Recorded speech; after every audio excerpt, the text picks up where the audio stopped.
Olá, aqui quem fala é Viviane Martinello, do Esposas que Oram. Nós estamos juntos lendo o livro Cultura da Honra, do Denis Silk, da editora Chara. Hoje nós estamos entrando no áudio 13. Quando os crentes veem o seu destino em Deus através de uma visão de classe de pobreza, vivem uma vida natural e não sobrenatural, permanecendo presos aos problemas naturais, sem esperança de intervenção celestial. Eles aprendem a culpar a Deus, que tem o poder para fazer alguma coisa a respeito de sua situação desesperadora, mas que opta por não fazer nada. Enquanto vivem um evangelho sem poder, eles criam uma teologia para comprovar essa experiência, uma teologia na qual o céu é muito semelhante à terra. Deus é muito semelhante a eles, e o resultado de suas vidas é predeterminado. O destino chama-se vontade de Deus, e uma vida de limitações e destituída de poder é chamada de humildade e perseverança. Essas são virtudes que devemos alcançar e estabelecer como modelo. Afinal, está na Bíblia, então deve ser verdade. O grande bilhete de loteria a cada nova geração é o arrebatamento, já que Deus aparentemente não é poderoso bastante nem está inclinado a mudar as circunstâncias deles. O que lhes dá esperança é a ideia de que Ele está planejando resgatá-los dessas circunstâncias.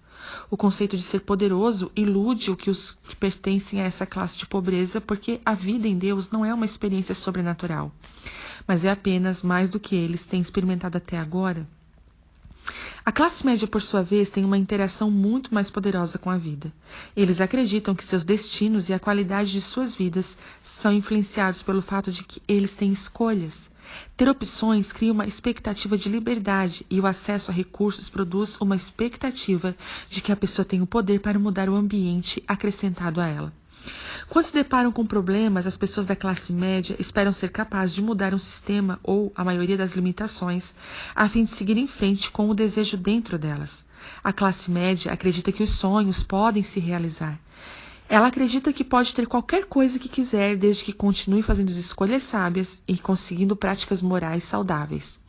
Ela acredita que é seu direito viver livre e que possui o poder que necessita para preservar essa liberdade. Antes de tudo, a classe média, ela patrocina as guerras e as economias. Ela pode escolher entre a vida e a morte, ou a quantidade de impostos que irá pagar para proteger a sua liberdade. Mas a classe média também sofre limitações. Há um teto na qualidade de dinheiro ao qual ela tem acesso, um limite ao poder sobre o ambiente dela. A política, a mídia e a educação são as esferas de influência e de poder para os quais ela se volta em busca de ajuda para melhorar a sua vida. Quando essas fontes se esgotam, as pessoas da classe média procuram consolo na construção de algo novo em cada uma dessas áreas, para que a futura geração possa tentar uma mudança. Um novo prédio, uma nova campanha, uma nova especialidade nos levará mais longe, rumo ao sucesso da realização e do cumprimento do nosso destino. A maioria dos crentes dos Estados Unidos está presa na visão de classe média. Geralmente somos conhecidos pelos nossos esforços para manipular o ambiente que nos cerca. É muito tentador querer fazer as pessoas pensarem como nós. Afinal, amamos as pessoas e desejamos o melhor para elas. Esperamos que as pessoas conheçam a Jesus e tenham o que nós temos. Pretendemos que as pessoas venham à nossa igreja e que a qualidade das nossas vidas esteja disponível a todos. Queremos que o nosso evangelho encha as transmissões de rádio e televisão, seja ensinado em todas as escolas e legislado nos mais elevados governos da nação. Talvez a única coisa com a qual os crentes de classe média concordem é com a visão do evangelho como um remédio social e político para todos os males. A colisão cristã como um movimento político pareceu uma ótima ideia na época e ainda pode parecer para alguns. Muitos de nós adoraríamos ouvir Rush, Bono dizerem Deus ou Jesus mais uma vez. Os ricos, por sua vez, vivem uma existência sem limites, onde não há falta de nada. Ninguém lhes impede de conseguir o que desejam em sua mente e coração. Os ricos estão acostumados a conseguir as coisas do seu jeito. Seja o que for que peçam, eles recebem. Essa situação produz uma mentalidade que poucos experimentam, uma mentalidade de abundância. Tem mais do que você poderia usar e viver nessa realidade. Constrói um senso de obrigação dentro da vida e da classe rica. Eles veem o seu papel na vida como um papel de nobreza. Esse é o termo francês para a ideia de que as pessoas que nasceram na nobreza ou nas classes sociais superiores devem se comportar de forma honrada e generosa para com os menos privilegiados. A mentalidade de riqueza é uma mentalidade de generosidade. Eles veem o favor e o privilégio de suas vidas como uma responsabilidade de levar capacidade e cuidado ao ambiente que os cerca. Destino para os ricos é dedicar suas vidas ao longo prazo em benefício da sociedade e da geração em que vivem. Eles vivem para honrar a bravura de seus ancestrais e para ampliar a herança da família para os seus descendentes. Os ricos entendem que a prosperidade deve se expandir se precisa durar. Quando nós, como crentes, começamos a cultivar uma visão de mundo da classe rica, veremos o que os apóstolos e profetas veem. Veremos e teremos acesso aos recursos absolutamente limitados do céu. Também veremos esses recursos são uma herança, algo a que temos acesso porque fomos enxertados na linhagem real de Deus. Essa identidade é o que define a nossa responsabilidade de usar esses vastos recursos para beneficiar os que nos cercam. Quando começamos a crer na inesgotabilidade do que temos e na responsabilidade do que fomos chamados para fazer com isso, passaremos a conhecer e a experimentar a realidade da promessa de que receberemos tudo o que pedirmos. O sobrenatural invadirá as nossas vidas e, finalmente, perderemos a ansiedade que tem sido parte tão grande da nossa cultura no cristianismo. A ansiedade que naturalmente é consequência de vivermos uma vida na qual não experimentamos todas as realidades que enchem as páginas da Bíblia que professamos crer e viver.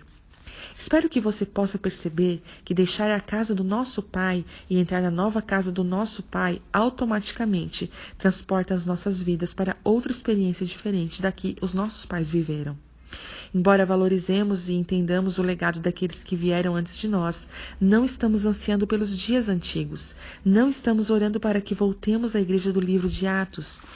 Você pode imaginar o líder da empresa General Electric dizendo: tudo bem, rapazes, precisamos voltar aos dias gloriosos da vela. Mãos à obra.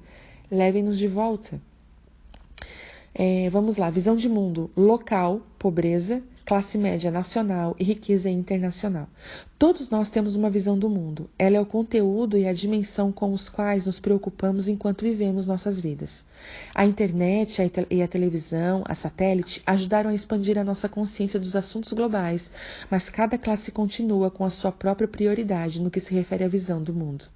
A classe pobre vê a vida localmente, pelo fato de que os recursos são escassos e eles não podem se dar ao luxo de se preocupar com muita coisa fora da sua esfera de responsabilidade imediata.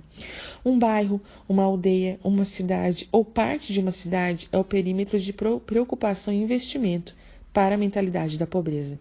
As igrejas que possuem uma mentalidade de pobreza veem o mundo no contexto da sua congregação, da sua propriedade, da sua denominação ou do seu programa de missões. Ela está limitada aos que eles podem beneficiar diretamente ou ao que pode beneficiá-los diretamente.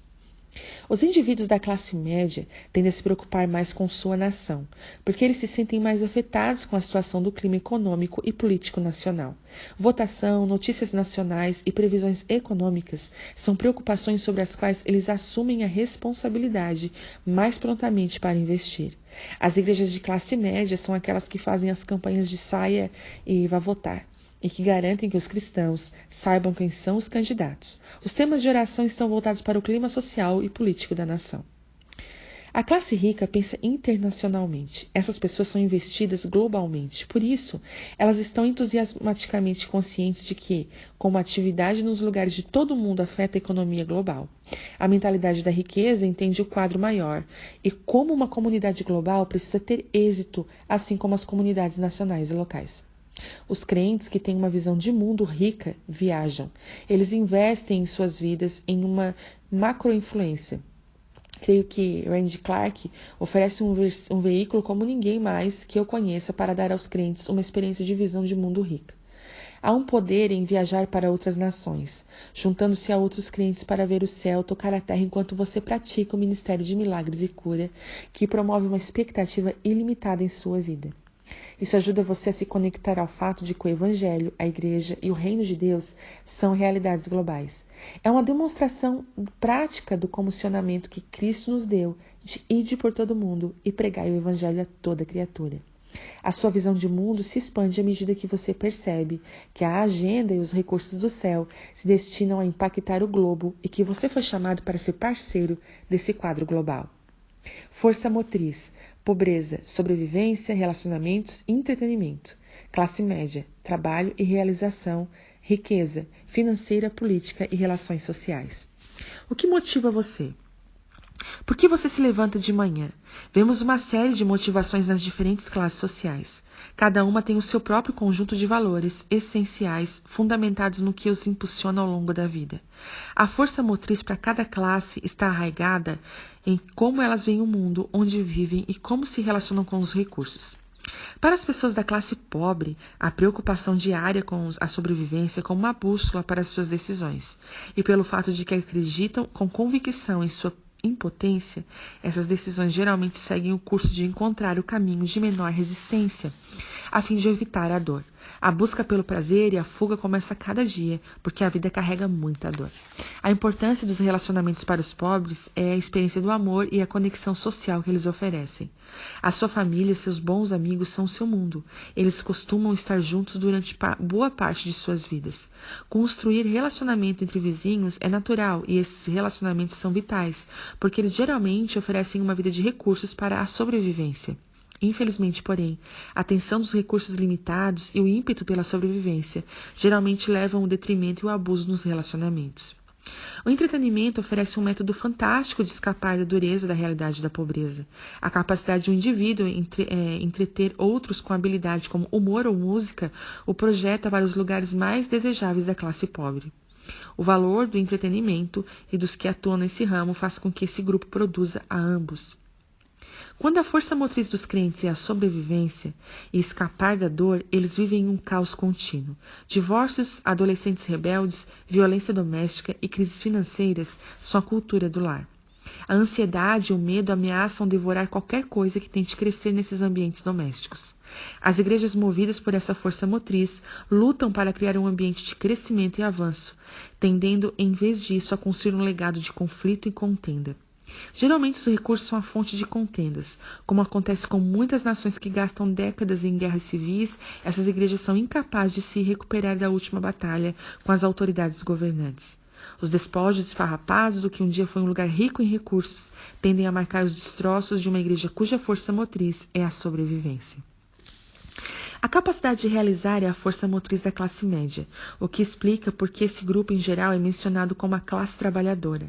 A classe média dá valor àqueles que estão trabalhando para contribuir para a melhoria da sociedade.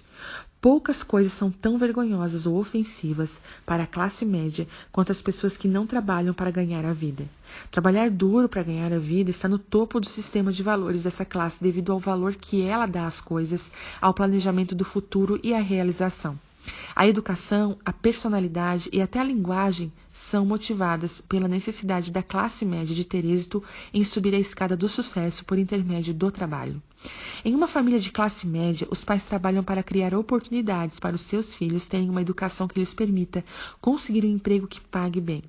Quando o filho encontra essa carreira, o círculo está completo. Esses filhos então trabalham e se tornam bem-sucedidos para poder enviar seus filhos para uma boa escola que lhes dê a oportunidade de conseguir um emprego que pague bem. O amor é dispensado nesse sistema. Quando o filho fracassa em completar o círculo, os pais têm dificuldades para se sentirem bons pais e a dinâmica da família sofre certa confusão. Às vezes, divisão porque um filho quebrou o ciclo. Motivados pela realização, os crentes da classe média têm um evangelho de obras, que os faz trabalhar para Deus. Eles lhes deu uma boa educação na igreja e agora espera que eles sejam trabalhadores de sucesso no seu reino. Os planos e objetivos da igreja da classe média são cheios de obras e realizações. Quanto mais realizamos para Deus, mais bem-sucedidos somos no ministério. A igreja da classe média é muito semelhante a uma empresa e capacita aqueles que são bons homens e mulheres de negócios ou grandes empreendedores. Eles geralmente se reúnem em torno de um empreendedor de sucesso para colocá-lo na liderança. O Dr. Fulano de Tal é o nosso líder porque ele tem inúmeras credenciais e endossos por parte dos outros líderes cristãos altamente empreendedores que todos nós conhecemos e respeitamos. Sem perceber, acabamos vivendo um evangelho de amor condicional. Essa ideia se infiltra no ambiente porque estamos tão ocupados celebrando os empreendedores que não vemos como tratamos aqueles que não estão mostrando resultados. No fim, todos entendem que Deus ama todos, mas que Ele realmente ama aqueles que são bem-sucedidos, e essa mensagem é reforçada por toda a nossa cultura de classes. Os ricos têm uma força motriz que, mais uma vez, não faz muito sentido para as outras classes. Eles saem da cama de manhã para estabelecer e fortalecer suas conexões com outros transformadores do mundo. Os ricos entendem que existem poucos tomadores de decisão poderosos que fazem do clima econômico, social e político global o que ele é. Eles estão muito preocupados em ter conexões com esses tomadores de decisão e trabalham para estar tão próximos deles quanto possível. Os ricos não desperdiçam suas vidas trabalhando em um emprego. Eles não estão treinando seus filhos para conseguirem um emprego. Em vez disso, eles enviam seus filhos para as escolas, às quais outros transformadores poderosos do mundo enviam seus filhos. As relações são a força motriz da classe alta. Eles acreditam que não é o que você sabe, mas quem você conhece e quem você vê que torna bem-sucedido. Proteger e desenvolver esses relacionamentos uns com os outros lhes ajuda a saber o que está acontecendo em todo o mundo. Os líderes mundiais da política, nas finanças e na sociedade estão optando por passar o seu tempo uns com os outros por uma razão. Sabendo que eles dirigem a porção maior dos recursos do mundo, eles trabalham para proteger o ímpeto da sua classe governante e de seus membros. Eles entendem coisas que as outras classes não entendem. Eles viveram vidas sem limites e sabem como é preciso, em termos de caráter e responsabilidade, para manter a liberdade viva ao longo dessa geração e da próxima. Os ricos farão tudo o que for possível para ensinar os seus filhos a lidarem, protegerem e passarem adiante os segredos de viver como liberdade ilimitada. Os crentes que abraçam a prioridade e o poder das relações investirão seu tempo e a sua energia em construir relacionamentos com outros avivalistas e investirão em treinar seus filhos para fazer o mesmo. Eles farão sacrifícios para estar onde a unção de Deus está sendo derramada. Eles estudarão e experimentarão as obras e as maravilhas de Deus que estão acontecendo em todo o globo. Eles não ficarão satisfeitos em trabalhar para Deus, mas não pararão até que Ele derrame recursos ilimitados por intermédio da vida deles na vida dos que os cercam. Os crentes que têm a mentalidade da riqueza estão unindo seus corações a líderes apostólicos e proféticos em todo o mundo e dirigindo as energias e recursos e o tempo de suas vidas para o sucesso desses líderes. Eles sabem que para que o conhecimento da glória do Senhor cubra a terra como as águas cobrem o mar, a igreja precisa ser cheia até transbordar como um todo. Aqueles que têm recursos ilimitados não estão focados nesses recursos como fins em si mesmo, mas em investi-los nas coisas que realmente importam, pessoas, legados culturais e beleza. Eles estão buscando causas dignas de honra. É por isso que os crentes que carregam uma mentalidade de prosperidade criam uma cultura de honra. Como a maioria das coisas na vida cristã, a honra não é uma ideia, mas é uma prática de dar. Os crentes com uma mentalidade de prosperidade não praticam atos de bondade aleatórios. Eles abraçam o estilo de vida de benfeitores. Eles acham uma causa digna, um lugar para demonstrar honra em todas as pessoas que encontram. Isso, afinal, o que a cruz que liberou os recursos do céu a nós nos ensina a ver nas pessoas. Todos os motivos da classe pobre e da classe média para dar não podem se comparar com o que Deus fez por nós ao enviar seu Filho, porque Ele nos enviou Jesus por piedade ou porque queria algo que nós, e certamente não porque nós merecíamos isso. Deus deu à raça humana a honra suprema, tornando-se um de nós. Então Ele nos deu a honra ainda maior. Em sua morte e ressurreição, Ele abriu o caminho para nos tornarmos um com Ele. E para aqueles que nos recebemos esse dom exorbitante de Deus, é a nossa honra suprema imitar aquele que nos honrou, convidando pessoas para a generosidade de Deus e dando a elas a oportunidade de provarem o que nós experimentamos. Bill Johnson costuma declarar: devemos às pessoas um encontro com Deus. Devemos a elas essa honra. A honra é dada com base em quem as pessoas são, não no que elas merecem ou mesmo no que elas necessitam. Toda pessoa que você encontra é alguém que Cristo honrou com sua vida, morte e ressurreição. Ela talvez não saiba quem realmente é do ponto de vista eterno, mas nós sabemos o quanto temos uma mentalidade de riqueza e um coração de honra. Nós a trataremos de acordo com essa verdade. Espero que você consiga ver que um crente que tem uma mentalidade de prosperidade é um dos componentes mais importantes para trazer o céu à terra. Essa mentalidade não apenas nos treina para vermos as nossas circunstâncias imediatas a partir de uma perspectiva ilimitada, como também nos fundamenta nas nossas relações tanto com o corpo de Cristo global, quanto com as gerações que vieram antes de nós e com as que virão depois. Isso nos permite lançar fora as restrições do nosso passado e criar uma herança para os nossos filhos, a fim de que deixar a casa do Pai e entrar na nova casa do Pai não seja um abismo tão difícil de atravessar para eles. Você pode imaginar como os nossos filhos poderiam viver se eles fossem treinados desde o nascimento para andar na liberdade ilimitada do reino? Você pode imaginar uma geração cujo sonho é beneficiar o mundo que a cerca, aprendendo a administrar e a dar a outros os recursos ilimitados e transformadores do reino? Gênesis 12, 1-3 diz: Ora, disse o Senhor a Abraão, sai da tua terra, da tua parentela, da casa do teu pai, e vai para a terra que te mostrarei. De ti farei uma grande nação, e te abençoarei, e te engrandecerei o nome. Se tu uma bênção, abençoarei os que te abençoarem, e amaldiçoarei os que te amaldiçoarem, e em ti serão benditas todas as famílias da terra.